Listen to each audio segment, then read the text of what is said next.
Good evening. My name's Suzanne Leal and I'm so delighted to be here on Chapter 1, and my many thanks to Dymocks. So what I thought I'd do tonight is tell you a little bit about me, a little bit about my new book, The Deceptions, a bit about what inspired the book. I'll give you a reading and then we'll have some questions. So Suzanne Leal is my name, as I've said. I wear a number of hats. I'm the author of 3 novels. My first novel is a novel called Border Street. My second novel is called The Teacher's Secret. And most recently, in fact, now 2 weeks ago, my new book, The Deceptions, was released. And that's published by Allen & Unwin. When I'm not writing, I'm a lawyer. I'm a tribunal member, which means I make decisions about administrative issues that people find themselves in. If they want to work with children but have been told they can't, I make a decision about that. Guardianship issues, gun licenses. Prior to that, and probably my great love was the criminal law, and I started my career at the Legal Aid Commission. From there I moved on to the Refugee Review Tribunal, where I made decisions about asylum. Outside of law, I'm really interested in the literary community, and even before I was being published, that was a great love of mine. I've been an interviewer at Writers' Festivals for quite some years now, so often at the Sydney Writers' Festival, Waverley Library, Newcastle Writers' Festival, quite a lot of events, which I really enjoy. It's given me a real insight into writers and the literary world. From 2017 to 2019, I was the senior judge for the New South Wales Premier's Literary Awards, which, as many of you will know, comprises a number of panels. And so I was overseeing those panels, which is really a terrific way to keep on top of the vibrant Australian creative community and to see what books and what plays and what scripts and what poetry is coming out every year. I've ceded that role now to Jane McCready, and instead I've become a board member of Sydney Crime Writers Festival. Some of you may have been to our festivals. We'll be coming up to our 4th one this year, which is slated for September. So just keep your eyes open to see what happens there. I've also been reviewing for The Australian, and reviewing is a really interesting job as well. It keeps you on your toes in terms of how you're assessing a book and what you like about it and how you're going to describe it. So that's just briefly a little bit about me, which might give you some insight into perhaps my books. And I think particularly with The Teacher's Secret, my legal work has come to the fore. The Teacher's Secret is about a man, a deputy head at a school, who finds himself suspended or at least forced into retirement following allegations made against him. And I suppose that comes directly from my work in the law. This book, The Deceptions, is quite different, and it comes with different inspiration. I'll just tell you briefly what it's about. So it's the story, really, I think, of a young woman called Hannah, who in 1943 is sent to the Jewish ghetto of Theresienstadt.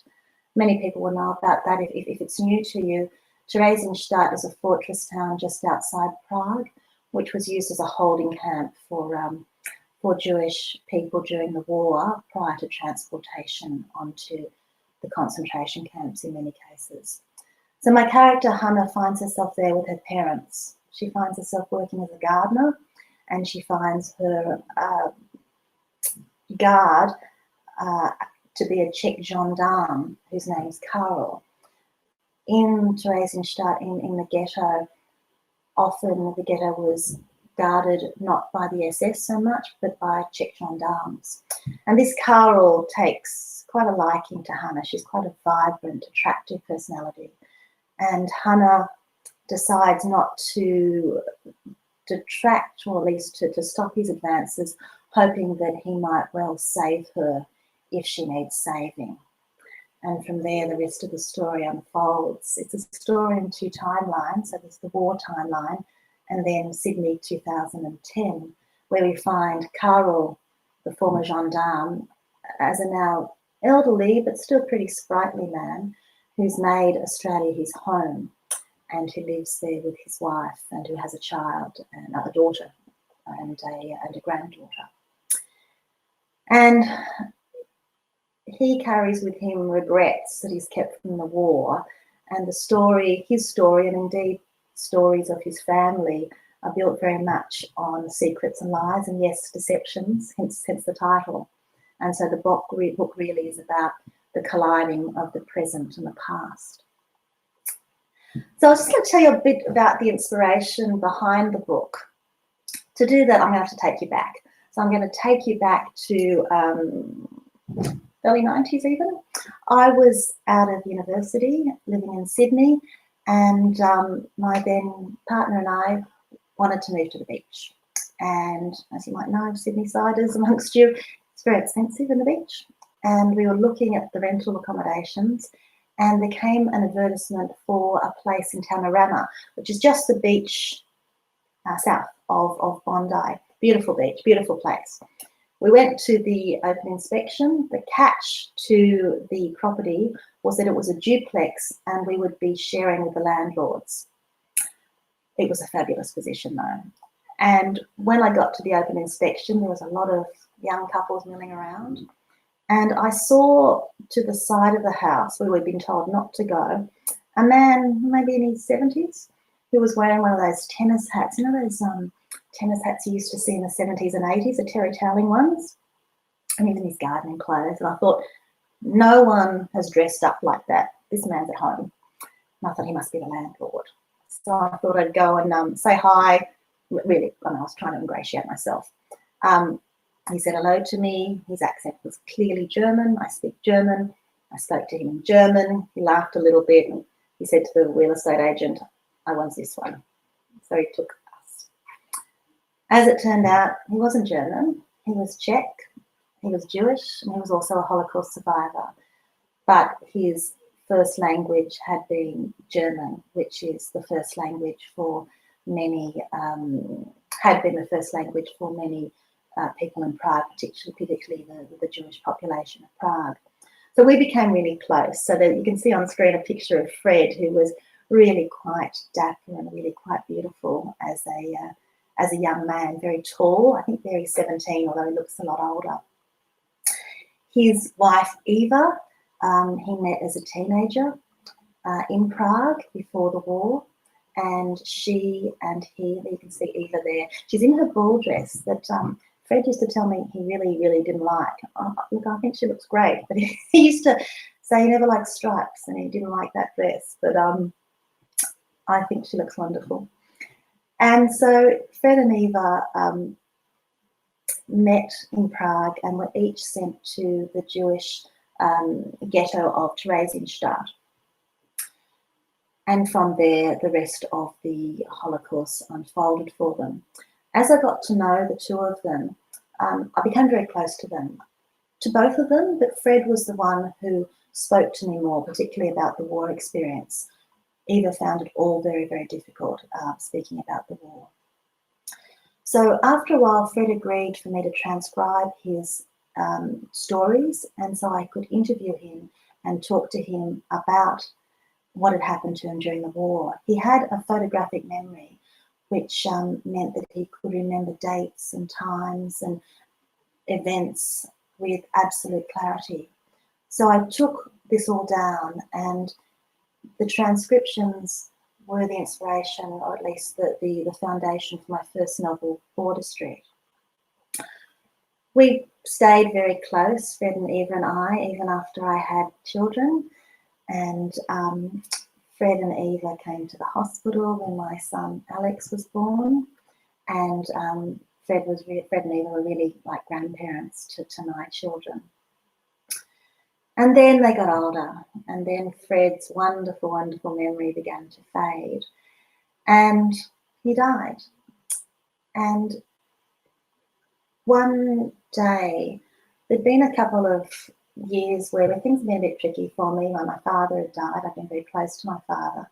There's Fred there. There's Fred with Alex. I think it was at an Easter bonnet parade. He's not looking like he's wearing an Easter bonnet, but they were very close, the two of them. So Fred, memory failed. He died. My father died. Things were a little bit tricky. I had this dream one night. I had this dream where Fred and Eva both came to me, and they were sitting on either side of my bed, each with a hand on my shoulder. And I woke with the most amazing sense of calm. And in the morning, I rang up Fred and Eva's daughters, Helena and Renata, to tell them. And Helena said, I really wish that I could dream about my parents like that. They were a very close family. Anyway, the dreams sort of got me thinking again. I went back to the transcriptions that I'd done of Fred, and I'd finished The Teacher's Secret. I was ready to write again, and there was one story that Fred had told me all those years ago that really never left me, and this was the story. He and Eva had been in the ghetto in Theresienstadt. Eva's father was a surgeon, and he was very important in the ghetto because of that. A gendarme they'd befriended, or at least become friendly with, had broken his arm. And when he broke his arm, Eva's father set it for him. In return, the gendarme, and you can see on screen now is a picture of Theresienstadt. So you can see it's a series of buildings, and it was actually a fortress town itself. So it was a fortress town built by, I think she's the Empress, Theresian, hence it was called Theresienstadt, as the Germans called it. So Fred and Eva had been there. The gendarme had his arm set, and in return for the work that the surgeon, Dr. Fisher, Eva's father, had done for him, he agreed to take letters in and out of the ghetto and parcels in and out of the ghetto, which was illegal. Everything was going well until the gendarme was arrested for having a relationship or an intimacy with one of the Jewish detainees, and that was illegal under Nazi law, which forbade Rassenschande, which is a relationship between a Jewish person and a non-Jewish person. The problem was this, in particular, that for Fred and Eva at least, and their families, the gendarme had a notebook in which he had Fred and Eva's, or at least Eva's father's details. When the gendarme was arrested, his notebook was confiscated, Dr. Fisher's details were found, he was arrested, he was sent to prison, he didn't return from the war. But the gendarme did. And there's a little bit more to that story than I'm going to tell you now, because that would spoil the novel for you. What concerned me with that story was I had no idea who this woman was. I had no idea what her name was, what happened to her, what the nature of the relationship was. And it was a story that really tugged at me. And I thought, look, maybe I should try and write it out. I must say I wasn't enthusiastic about the amount of work that would take, because I would need to do a lot of historical research. I would need to look into the ghetto. I would need to look into the camps. I would need to find out about gendarmes. But it just wouldn't leave me in terms of a story. So I thought, look, write it out, get it over and done with, and then you can move on. So that's what I did. But of course, I needed information, and I didn't have a lot of information. And I wanted particularly some information about Czech gendarmes. We've got a picture, I think, that Tim's going to show you now. So that's what the Czech gendarmes look like. That was their uniform. That was quite a prestigious job for many people to have. And often, if you had less education, to be chosen to be a gendarme was really quite an achievement. So I went to Fred's daughter, Helena, again, of course, she's Czech, and said, I don't have much information. There's nothing much written about the gendarmes. And Helena said, look, I'll ask around the community. I'll ask around the Czech community. There must be someone who has some information or knows someone.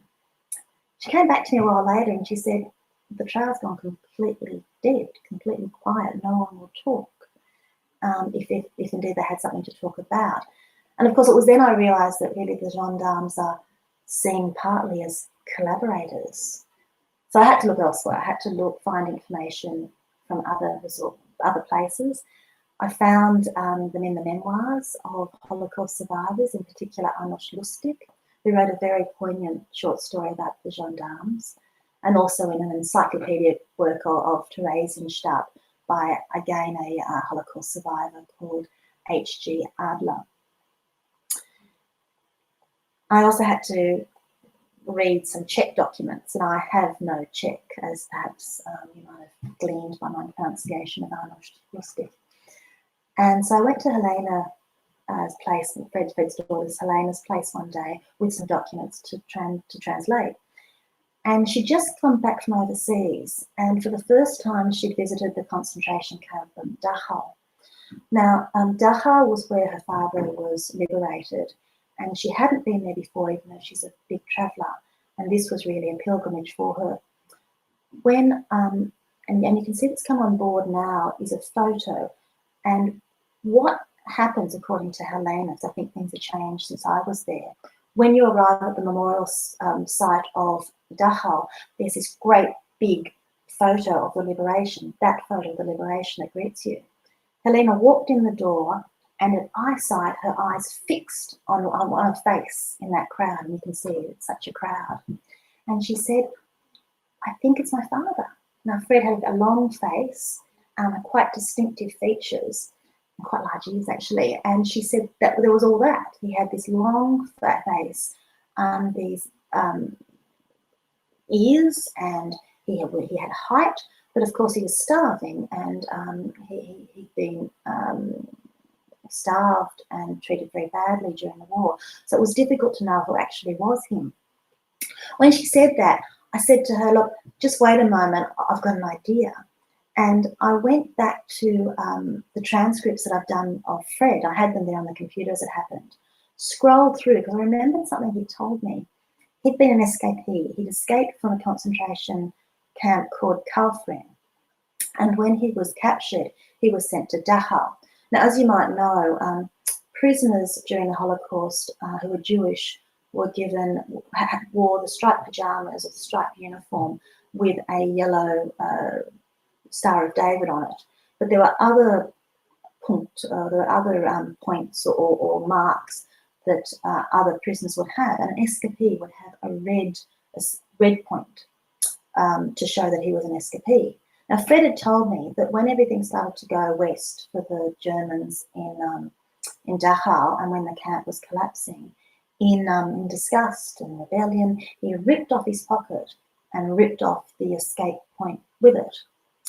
And we were able to zoom in on that photo, because I took a photo on my camera, zoomed in on the face that Helena had thought was Fred's. And it sort of makes my heart quicken a bit now. And there was no pocket. The pocket had been ripped off. And so between us, we, I think, really could confirm that it was in fact Fred. So I became immersed in this story. It was a story that never really escaped from me. It was a story that kept me interested. And what I'd like to do now quickly, because the time's passed quickly as it happens, and I want some questions, or at least leave some questions for you. What I want to do is just read you a quick excerpt from the story, but also just introduce you to the main characters. 4 main characters in this book. Is Hannah, who I write about in the first person. She's strong, she's arch, she's a young Jewish woman who's ripped from her family and taken first to Theresienstadt and then on. There's Karl, her guard, the gendarme, who we meet as an old man. There's Tessa, who is Karl's granddaughter, who's early 30s and unbeknown to Karl and his family, has found herself somehow immersed in an affair with her married boss. The 4th character is Ruth, who's in her early 40s. She's a Uniting Church minister. She's single. It's a tough gig for a single woman, and sometimes she wishes it wasn't quite so tough. Tonight, I'm going to read you an excerpt from Hannah. So just to paint the picture, Hannah has, this is a scene where the war has started, but Hannah is still living with her parents in Prague. Hannah. Although I was Czech, I spoke German with my parents, and if asked, would have offered German as my mother tongue. But with the invasion of the Germans, my mother tongue became the language not of music and literature, but of oppression. And in public, at least, we turned to Czech. So when, for example, my mother and I would take the tram to Wenceslas Square to visit the boutiques, it would be in Czech that we would exclaim at the new season's fashion. And when, by coincidence, we would bump into friends or acquaintances, no longer would we risk conversing in German. But even this did not protect us from the attention of those who passed us in the street. I thank the Germans for this, for their gift to us all, we Jews, who had burrowed ourselves into the population. Their gift in September 1941 was this: a yellow star to be sewn onto our coats, our jackets, our skirts, our shirts, our dresses. One look and you knew it. That was a Jew in front of you. How efficient, how simple, how ingenious. A gift like this, or something similar, a badge, a stamp, a sticker, a ticket, is usually a reward, a right of entry, a right to a product, to a service. The yellow star was something different. The yellow star took things away, slowly, like that party trick for children. It's a well-known game, at least it used to be. 10 items on a tray, the tray is taken away, 1 item is removed, and when the tray is returned, the children must name what is gone. By the end of the game, nothing is left. This is how it was for us, the Jews of Czechoslovakia. One by one, everything we valued was taken away. School, gone. University, gone. Puff, and it was all gone. The libraries were closed to us, the cinemas, the buses. We were allowed no radios, no newspapers, no wine, no spirits, no oranges, no mandarins. And for those who were disobedient, who did not adhere to the ever-growing list of rules, off with their heads, as the Queen of Hearts might say. But who would have thought the punishment for keeping a radio or entering a cinema would be so great? To escape detection, our radios were concealed, sometimes ingeniously so. And I am sure they might well remain so, were not human beings as they are, a mixture of those who could be trusted and those who could not. And so neighbours thought to be good people proved otherwise. Those who had long envied the life of their Jewish employers found an avenue to purge their resentment. Awful, awful. And so the memory game continued, only now it was people who were disappearing. So many it was hard to keep up, hard to keep track of it all. And then on the 13th of July, 1943, we too disappeared. My father, my mother, and me. It was not as dramatic as it might have been. No loud knocking, no breaking down of the front door, no men in uniform dragging us out of our house. Nothing like that. A polite knock, an unremarkable man at the front door who handed us our papers. One for Arnost Israel Leder, one for Hermina Sarah Lederova, and one for Hannah Sarah Lederova. Not one of us cried out. Not one of us lunged at the unremarkable courier. Not one of us tried to run for the border. Not that it would have helped. By then it would have been almost impossible to leave anyway. What did we do instead? What we would do for any journey? We packed. We packed for our new home in the fortress town of Terezin, some 70 kilometers outside of Prague. Like everything, the Germans had given us a new name, a name befitting the Third Reich. And so it became Theresienstadt. A city for the Jews. That is how it was advertised. Only it was not a city for the Jews. No, it was a ghetto for the Jews. It was a prison, and without the benefit of prison visits, for no one could come to see us there. And we had no leave. Of course we didn't. Thank you. So we've got some time for questions now, and I'd love to hear if you have any questions, and I'll do my absolute best to answer what you have. We had some questions that came in before we started live today. So there was one in particular that interests me that you might be interested in. And this is it, and I'm just reading it from the screen now. Did you have any concerns in writing a novel about the Holocaust? So I think this is a really pertinent question, and I think it's really a question for today. There's been a lot of debate about appropriating other people's stories, and the question then is, do I, as a non-Jewish woman, have the right to write about the Holocaust? I was very mindful of this, and I was very mindful to be as sensitive and as accurate and as expansive as I could be. To do that, to begin with, it was a story that I needed to write. So in terms of me as a writer, there was no other story at the time. That was the story I had in my head, and without writing it out, it wouldn't be out of my head. That doesn't answer whether it's an appropriate story to have written or not, but I think it probably helps to get into the mind of the writer. A story takes a long time. There's so much emotion with it. There's so much physical labour. And this was a story I could feel could follow through. And this is the story I felt impelled to tell.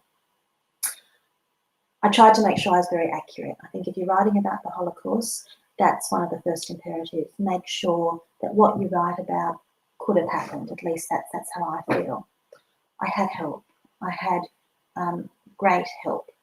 I had help from Pia Christina Svenhart, who's a Swedish researcher who looked at what happened to Holocaust survivors who were sent to Sweden, which is relevant to the story. I had help from some eminent Australian authors. Bram Presser, who is the author of the Book of Dirt.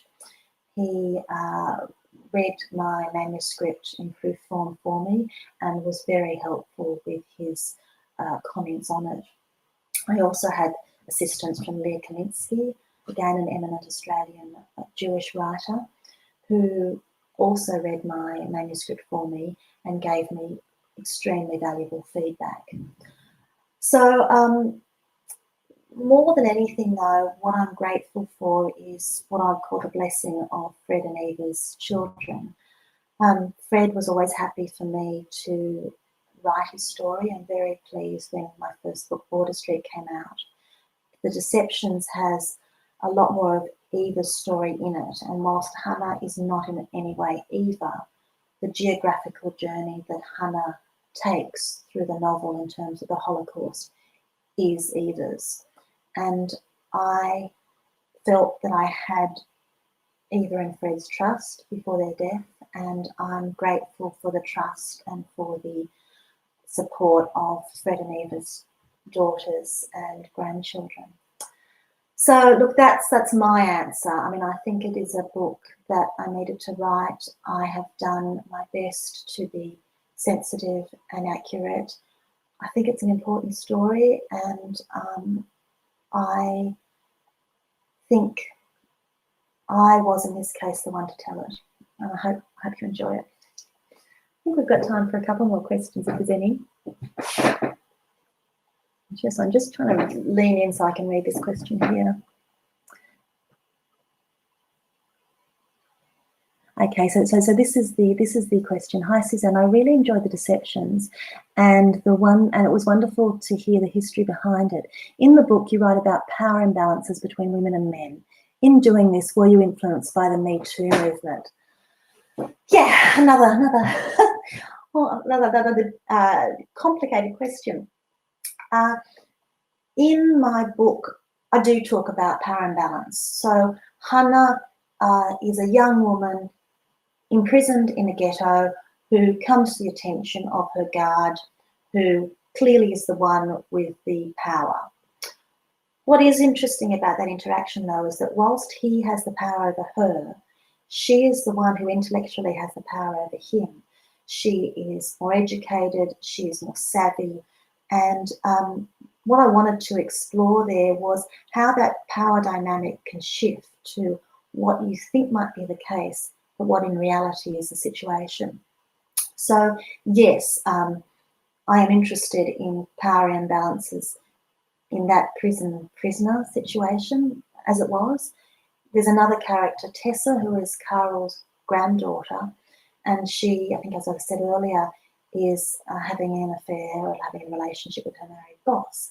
And, you know, she thinks that's what she wants. But of course, I think what I try and explore is how much choice is there in that, and what happens when you're a young woman, when you find yourself immersed in such a situation that might be just a little bit out of your ability to change.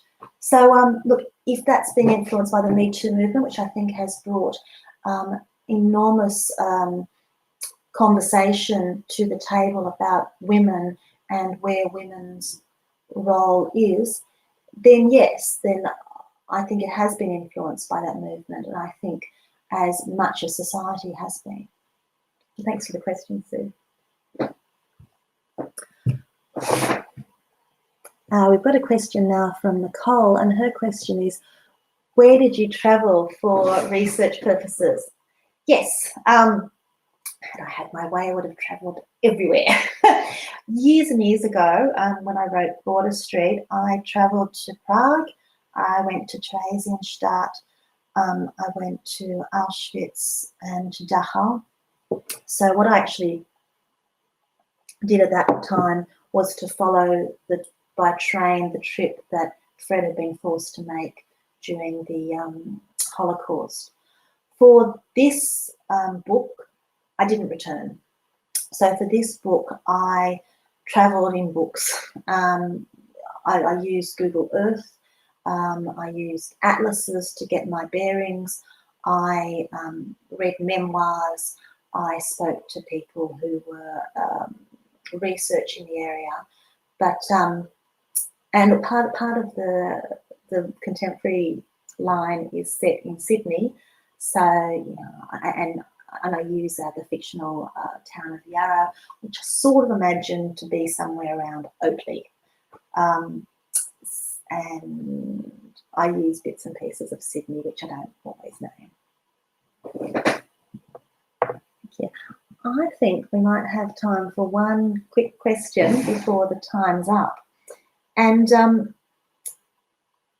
the question is, why are you, and this is an earlier question that we had as well,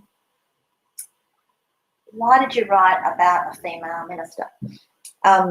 So one of my characters is the Reverend Ruth Martin, and yes, there are some books that write about ministers and also female ministers, but not that many. And I was interested in this character because she's single and she's taking a job which I think being a minister is a very difficult job, because you've got to take the load of your congregation on. And where do you get to debrief? Where do you have to hold the secrets of your parishioners? Where is your safe space, especially if you're single and you're not a partnership?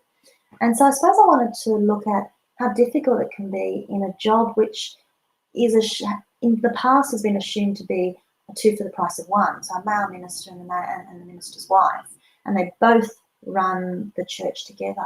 What happens if it's a woman and she's doing it alone? And I've known several very impressive female Uniting Church ministers, and I just thought that was an area that I wanted to explore. And I really like Ruth. She has it tough. She's very loving. She's very committed to her work, but she grapples with the moral implications, as you might well find out in the novel. So I think that brings us to the end, and I'd really like to thank you for being here, or for listening and watching tonight. I'd love to thank Dymocks. I must have had a big launch at Dymocks before COVID, so I'm hoping there might be a post-COVID launch.